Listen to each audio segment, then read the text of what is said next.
Buenas tardes, mi nombre es Diana Saldarriaga, soy estudiante de la UNAM y hoy les voy a hablar de los tres tipos de exposición ionizante. La primera es la exposición médica, que es la exposición recibida por un paciente mediante ayudas diagnósticas como radiografías o tratamientos médicos como radioterapia.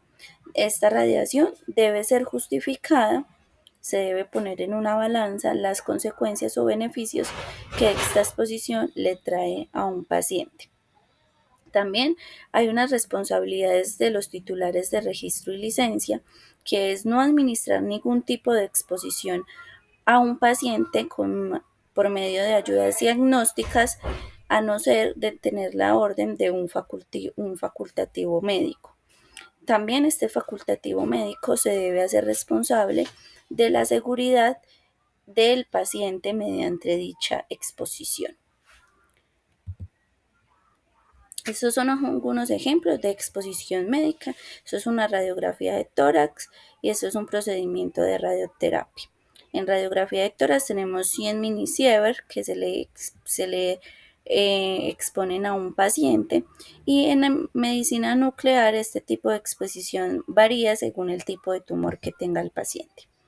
Luego nos hablamos de la exposición ocupacional. En la exposición ocupacional hace referencia a la exposición recibida por los empleados mediante la realización de sus labores. El límite de exposición de dosis efectiva son de 20 minisieverts por año por promedio y 100 minisieverts en 5 años.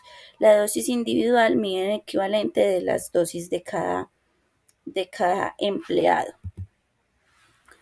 Las responsabilidades de los titulares de registro, licencia y los empleadores es: uno, dotar de equipo y medios de protección según la exposición del empleado; dos, difusión de programas de protección para los trabajadores; y tres, llevar registro de la exposición de los empleados para no exceder los límites de exposición y así velar por la seguridad de todos. La exposición al público tiene que ver con el tipo de exposición que no está, que recibe todas las personas, que no está dentro de las dos anteriores, como por ejemplo los acompañantes en salas de espera, los generales del hospital, todos los que no tienen que ver de una manera directa, pero que también nos involucra este tipo de exposición. Para la exposición al público, los límites de dosis son un minisievert al año. En el cristalino, 15 minisievres al año, y en la piel, 50 minisievres al año. Muchísimas gracias. Espero que esta información les guste. Hasta luego. Bueno, en este tercer punto vamos a estar viendo cómo es la producción de los rayos X característicos y de frenado, y también cómo es la producción de los rayos gamma. Entonces, con el puntero láser voy a ir explicando en los dibujos cómo es el proceso de cada uno de ellos. Inicialmente, en la producción de los rayos X característicos, como podemos observar en la imagen, se producen cuando un electrón de alta energía que golpea al átomo lo suficientemente fuerte por su nivel energético es expulsado. Un electrón de uno de los niveles más internos del átomo, en este caso puede ser un electrón de la capa K, que es la más interna, y por su alta energía pues fue expulsado. Aquí podemos observar esto que se llama el electrón proyectil, que en este caso pues fue el expulsado generando los rayos X característicos que podemos ver acá en color rosado, que se disipan pues alrededor de lo que vendría siendo el átomo como tal, liberando energía en forma de fotón de rayos X. Estas características de los rayos característicos, como su nombre lo dice, se dan ya que la diferencia entre nivel energético de los que están involucrados para hacer la transición electrónica. Por otro lado, en los rayos X de frenado, el proceso se da por una desaceleración de de los electrones que son como expulsados del átomo. Como resultado de esta desaceleración, el electrón emite energía en forma de fotón, pero acá podemos ver rayos X de alta energía que son un poco más rápidos y con una longitud de onda más corta, y los rayos X de baja energía, que son los que tienen una longitud de onda pues como un poco más grande y más espaciosa. Y por último, para que miremos el proceso de lo que sería la producción de los rayos gamma, eso sea realmente por varios procesos en los que podemos comprenderlo. Incluye pues lo que es la desintegración radiactiva, la captura electrónica, la conversión interna, en los cuales ocurre un decaimiento radioactivo. Por ejemplo, en la captura electrónica, el núcleo roba un electrón de la capa K para atraerlo, y en la conversión interna lo que hace antes es expulsarlo del átomo, emitiendo pues una radiación gamma, ya que eso se da en procesos que son pues ya a nivel nucleares. Por ejemplo, en radiología, los rayos gamma se utilizan más que todo en tomografía por emisión de positrones para poder detectar más rápido el diagnóstico, penetrar más rápido en las capas y así dar con lo que tenemos en el paciente. Este decaimiento pues radioactivo se da pues en núcleos inestables de los átomos y se transforman en núcleos más estables, emitiendo partículas ya sea alfa, beta o simplemente partículas de emisión pues gamma. Esta consiste en la disminución de la intensidad de la radiación de cualquier material radioactivo con el paso del tiempo. Más específicamente, se produce cuando un núcleo inestable pierde energía espontáneamente al emitir partículas ionizantes y radiación. Por otra parte, el decaimiento radioactivo en este proceso es muy común que el núcleo quede en un estado excitado, o sea, de alta energía. En esta situación, el decaimiento le sigue a la emisión de los rayos gamma. Este es el storyboard de los procesos de desintegración radioactiva, alfa, beta, captura electrónica, conversión interna y emisión de los rayos gamma. Podemos definir la desintegración radioactiva alfa como un proceso en el cual se produce al desprenderse del núcleo dos protones y dos neutrones, siendo así la emisión de núcleos de helio por parte de una muestra radioactiva. La desintegración radiactiva beta es un proceso en el cual un protón del núcleo se convierte en un neutrón o viceversa, y el núcleo emite una partícula beta, electrón o positrón, y una casi sin masa que se le denomina neutrino. La desintegración reactiva captura electrónica es un proceso espontáneo por el cual los átomos de núcleos inestables disparan su exceso de energía, emitiendo una partícula, capturando un electrón orbital o fisionándose.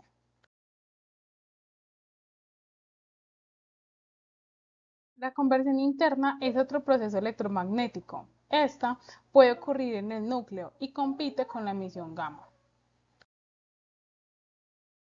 Los rayos gamma suelen ser emitidos junto a las partículas alfa o beta durante la semidesintegración radiactiva. Estos procesos intermoleculares por los cuales la molécula pasa a un estado electrónico de más baja energía sin emisión de radiación son procesos muy eficaces.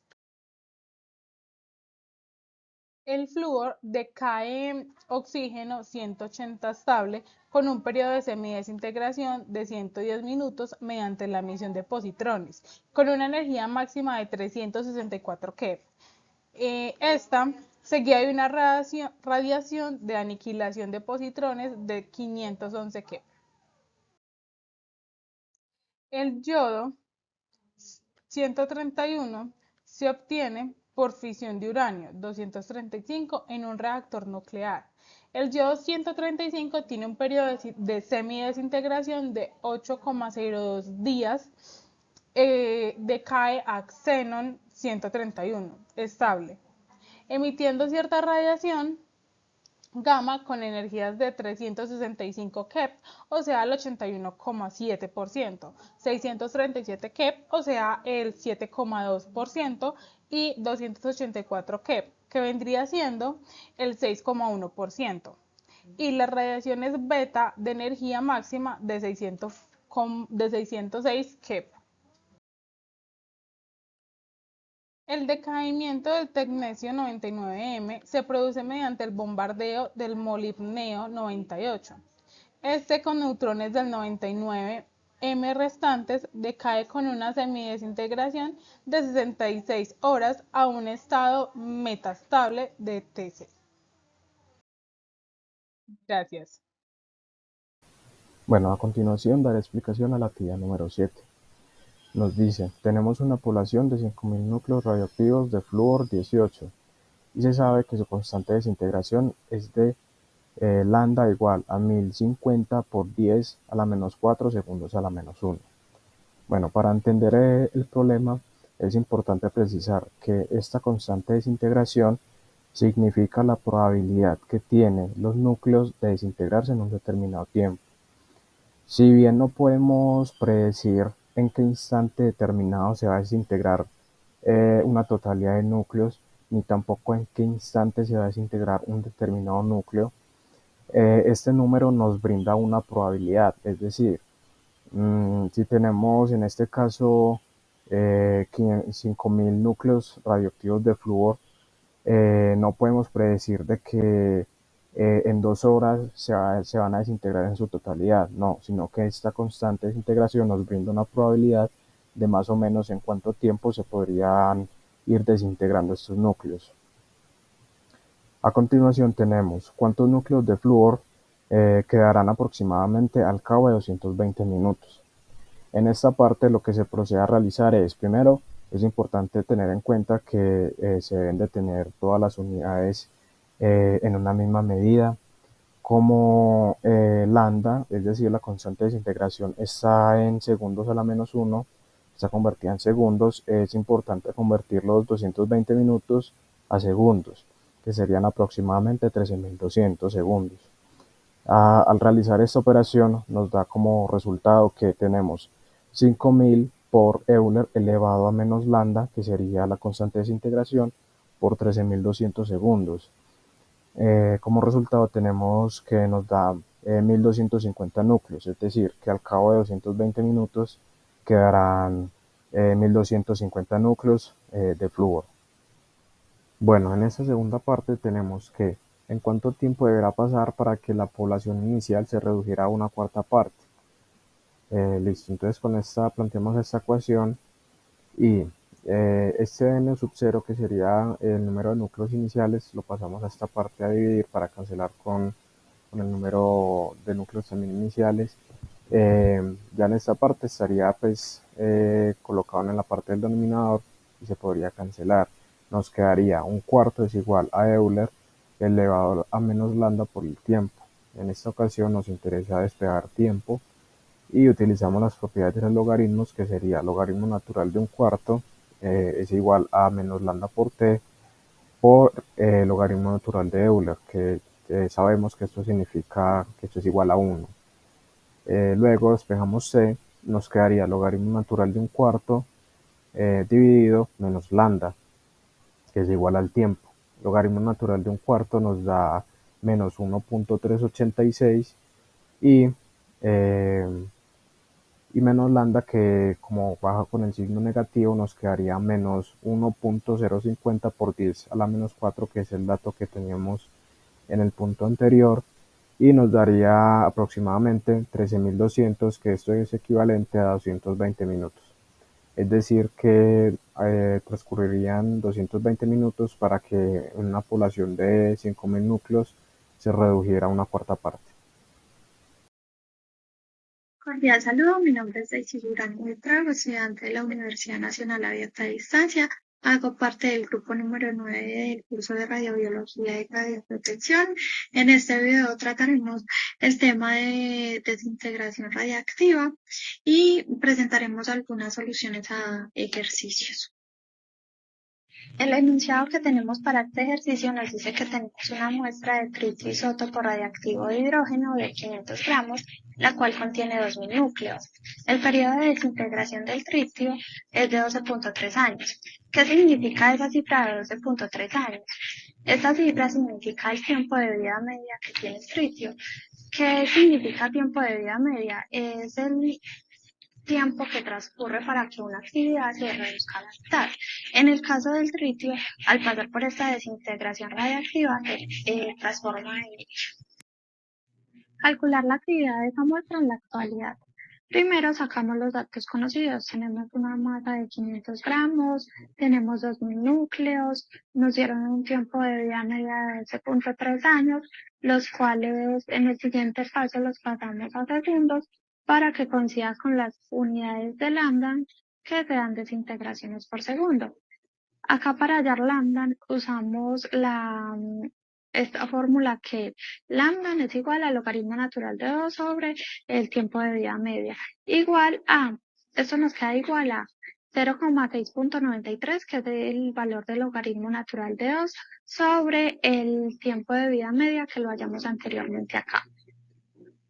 Esta operación de acá nos da como resultado 1,78 por 10 a la menos 9. Seguido de esto vamos a hallar la actividad que nos están pidiendo en el problema y lo hacemos mediante la fórmula de actividad es igual a lambda por núcleo. Entonces vamos a reemplazar los valores conocidos. Teníamos el valor de lambda que lo habíamos acabado de hallar acá, 1,78 por 10 a la menos 9 por 2000 núcleos que habían sido dados en el enunciado, y esto nos da un resultado de 3,57 por 10 a la menos 6. Calcular la actividad de esa muestra dentro de 24,6 años. Tenemos datos conocidos como lambda, que lo hallamos en el ejercicio anterior, 1,78 por 10 a la menos 9, núcleos que nos los dieron en el enunciado, 2000, y un tiempo de 24,6 años que lo pasamos a segundos y nos queda este resultado. Para este ejercicio vamos a usar esta fórmula de núcleos, que núcleos finales es igual a núcleos iniciales por la función exponencial de menos lambda por tiempo. Núcleos finales es igual a núcleos iniciales, pues reemplazamos los valores conocidos. Núcleos tenemos 2000 por la función exponencial de lambda, que era 1,78 por 10 a la menos 9, por el valor en segundos de 24,6 años, que lo hallamos acá. Luego hacemos la operación entre lambda y tiempo y nos da un resultado de 1,380. Y para el siguiente paso hacemos la operación de elevado a menos 1,380, que nos da 0,251, y pues hacemos la operación de los núcleos con el valor que acabamos de hallar de esta operación de acá, y nos da un valor de núcleos de 502. Luego pasamos a hallar la actividad que nos piden, que sería actividad es igual a lambda por núcleos. Tenemos el valor de lambda, que es 1,78 por 10 a la menos 9, y el valor de los núcleos que fue hallado acá, que serían 512. Hacemos esta operación y nos da un resultado aproximado de 8,935 por 10 a la menos 7.